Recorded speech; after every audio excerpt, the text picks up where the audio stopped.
Hi, I'm Joe Feeks, editor of Poultry Health Today, and with me is Dr. Greg Mathis from Southern Poultry Research in Athens, Georgia. Greg, thank you for joining us. It's always a pleasure to be here. Every time we get together, we talk about coccidiosis, but there's always something new to say. But today we're going to be talking specifically about managing coccidiosis in turkeys. What's new? Just like in chickens, that there's a push for antibiotic-free production, and with Subway and some of the other consumers of poultry and turkey meat, they're pushing for antibiotic-free production, and that of course influences turkeys. And so everything that we are learning from chickens is now relating to turkeys. And I imagine it's even more challenging in turkeys. For one, the birds live longer, but you've got fewer medications to play with in that side of the business. There's only 5 FDA-approved anticoccidial drugs. Obviously those are all fairly old, and they are still effective. But again, 2 of them, the ionophores, are again antibiotics, just like they are in chickens, so that pushes us down to 3. The vaccines, of course, we have with chickens, we have a number of alternatives, but as far as commercial is for chickens, turkeys, is only limited to 1. That will be relaunched, I think, in the fall.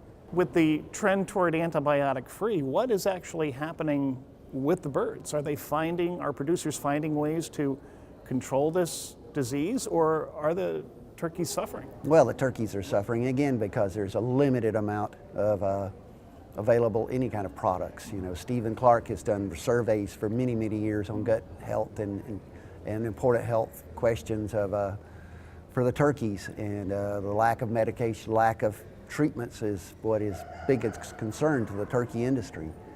And right now, they've never had a really good cocci control, but it's even more so now that they're all trying to do the vaccines or produce a vaccine and use vaccine strains that aren't really, maybe not enough of the species in some of the vaccines that are there. And so what are you actually seeing in the field? Are you seeing downturns in growth rate and feed conversion, for example?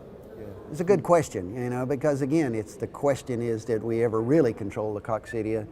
Is it, we only limited to those few drugs in the vaccines, so they were suffering already.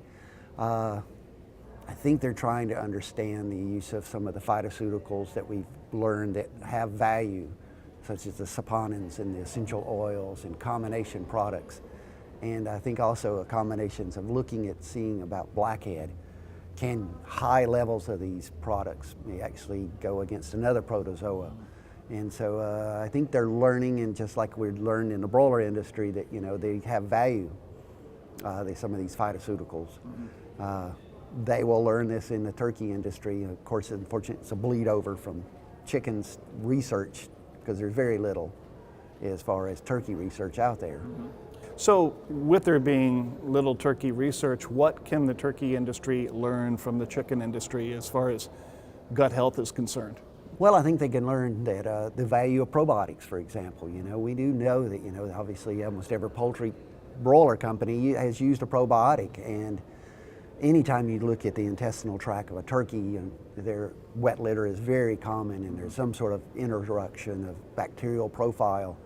It's hard to demonstrate necrotic enteritis experimentally, and there's dermatitis, which is a clostridium, and there's a lot of things that really, everything that we've learned is fairly applicable to turkey production, but I think we've got a good ways to go, because it's obviously they're not the same species, but we do know a lot more than we did. In poultry, I know you've done a lot of work with the so-called hybrid or bio-shuttle programs, where you start the birds out on the vaccine, and then after the vaccine is done cycling, you come back with a medication, usually a non-ionophore anticoccidial. Is there the opportunity to do that in turkey production? Bio-shuttles in turkey production, I think they're still struggling actually with the vaccine themselves, getting it.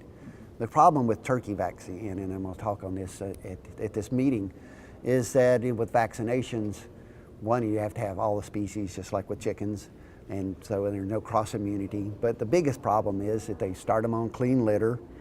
Their brooding time, we talk about in chickens, we need to confine them for the first cycle to pick it up. Well, they use a whole house brooding, so that's an issue. the species that are in there. You know, there's Gallipovinis is not really thought of as being a species that's anywhere. It's not in Europe, it's not in Canada, while we can still isolate it into our vaccines. So they've got problems there, and to get into a bio shuttle before we actually understand. And also, of course, they shuttle or they move these the brooder turkeys into another house. And so carrying that coccidia, and that would be about the same time as you doing this bio shuttle. So I don't think it's going to be as an alternative as good until they understand the vaccines. So presumably a lot of coccidia are leaking through into these birds, and at least in chickens, I know that often opens up the door for necrotic enteritis. Do you see anything like that in turkeys? There is a necrotic enteritis in turkeys. But again, we can't, so for some reason or other, reproduce it experimentally. We've tried a number of different ways. But again, we know that there is an enteritis, and it is caused by Clostridium perfringens. So what do you think is a long-term solution for the turkey industry? Because every year we hear that the turkey industry is losing medications. There are no new products coming on stream. Yet, you know, you've got coccidiosis, blackhead, dermatitis, enteritis. What's this industry going to do? Well, that's still a good question, and they will learn.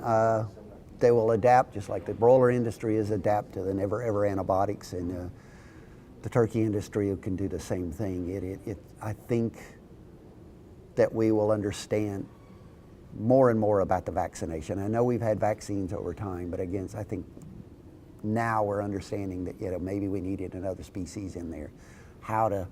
It's cycling, so we're measuring more of that, and I think we're understanding that. So I think just like with broilers, will be a lot of vaccine use, and then we'll supplement it with the phytoceuticals to keep that coccidia down and moderate. And I think, you know, that with time, I think we'll all understand how to use it, just like we can do.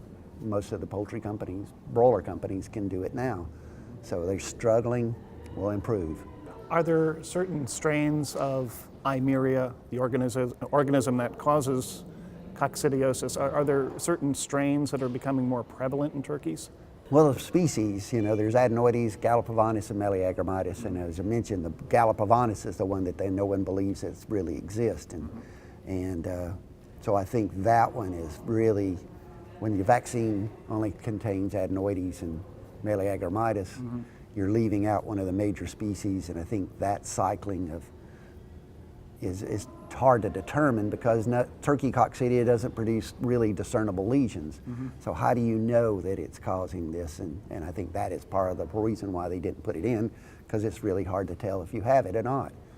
So in the long run, I think we'll understand, at least in the U.S., that we need all three species, at least all three species. Well, I hope so, but in the meantime, certainly more questions and answers. Of course, yes, and that leads, well, I think we can grow. You know, I think the turkey industry is going to get it better and understand and get these vaccines and get these drugs that we have still left over, because Zoamix has been released, an anticoccidial drug, and I think a lot of them are using it, and it works sort of like an Inophor, but it's a non-antibiotic. So I think that has contributed a lot to the improvement of turkeys. Excellent. Good to hear. Well, we've been talking to Dr. Greg Mathis from Southern Poultry Research in Athens, Georgia. Greg, thank you again.